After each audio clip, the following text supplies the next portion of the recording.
I'm going to be honest with you. I think I've hit rock bottom work-wise in the most stereotypical way possible. To put it into perspective, I have a full-time job. Big shocker, I know. You would think that with my succulent, almost 700 subscribers, I would be drowning in gold and rising new factories for my empire by doing minimum work, but unfortunately, I have to live day by day with an 8 to 5 hour shift, which is not even 8 to 5, mind you. It's 11 to 8, which makes it worse. Anyway, I've worked in this company for around 4 years and I've been doing everything they've told me so far. Small detail, I've always worked from home because the offices did not have enough equipment for all the workers. So, it's almost a win-win situation, and I truly mean almost, because I'm being paid poorly. I know, someone with my superior and admirable intellect that surpasses even the reptilians themselves should be in a higher up position, but unfortunately, I'm at the lowest of management units. And no, I'm not that kind of manager. I'm the one who's told to hurry the supporters' agents up and to bring numbers. Basically, I have to be hated for minimum wage. But that's not the issue I wanted to tell you today. That was just a context. The reason why I wanted to talk to you is because last week I received a notification saying that I should go back to the office due to poor performance, which sounded strange to me. You see, when you get such an ultimatum with negative feedback, you need a report and a plan of action. That means that you have to be told what you're doing wrong and how to fix it. Easy as that. But I got none of that. Nonetheless, conversations with higher-ups ended up basically in a solid "you're coming back because fuck you, that's why." Of course, they didn't use those words, but they let me know in that way.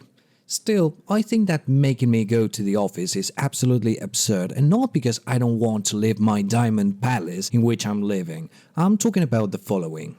They originally said that I need to go to the office to be monitored and raise my performance. Mind you, to this day, no plan of action or report has ever been given to me. Second of all, I'm the only one who works in this unit in my country. Literally, like the rest of the higher-ups are in Europe or Asia, but in my floor, no, the entire company in my country. I'm the only one working in this specific unit. You see how stupid it is? You make me go to the office because you need to monitor me. But there's nobody to do so. Huh? Also, quick clarification.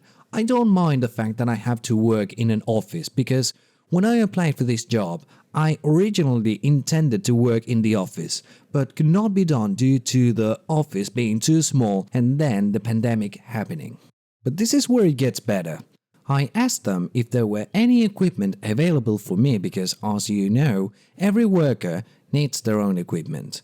In my case, they told me that there were a total of 48 computers occupied from 50. Okay, fair enough. I go to the office, I greet everyone, and I am sent to my PC. And you would not believe this. You know when a situation is so stereotypical or cartoony that you start to think if this is a joke or not? Well, what I'm going to tell you is true, and I swear on my disproportionately elongated salami I have hanging between my legs that what I'm saying is true. I get the most improvised, abandoned and unprepared equipment out of everyone. It was so bad that the monitors were flickering, and hear this. There were cobwebs. Cobwebs! Like a Scooby-Doo episode where they look into ancient items in a basement, they did not even have the decency to scruff it a little bit. And if that wasn't enough, everyone has a mousepad. Except me. Yup, I literally have no mousepad, regular monitors or human decency in this company. Like, it's not even tragic anymore, it's satirical. It's like hitting rock bottom because you stepped on a banana and landed with your arse on a dick. How do you even explain it? But anyway, it can always be worse, but there's at least a minimal threshold for what can be considered at least decent, and boy, They refused to even go that far. Now, you might be asking to yourself, there's absolutely no way a deity with tremendous power such as yourself could be doing better than before, right? Well, you are correct, my child. Basically, I'm doing the same exact work I've been doing so far, except that now I have to travel 2 hours a day, spend money on public transport, and work uncomfortably and dirty. There is a detail I realized I omitted, by the way.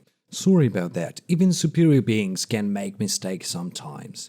When I first had the chat with the team, I told them that I had no plan of action or report to understand my situation, to which they replied that my transfer to the offices had nothing to do with that those were two completely separate things.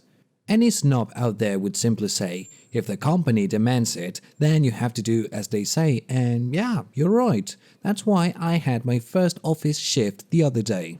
What bothers me is that after we had that video conference, then I received an email from them saying that the reason I was being transferred was due to poor performance. Which one is it? Like, let's forget the fact that I can't wank at home while I'm in the bathroom. I'm just asking for transparency here. And no, this is not an anti-work post, nor am I promoting a message of bring down capitalism. I'm talking about common sense, about simply understanding my situation, how to do better, and to be told things the way they are, rather than dancing around the point for no reason.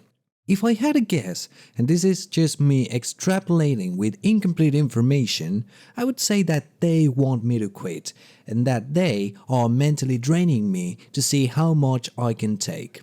Again, pure speculation here.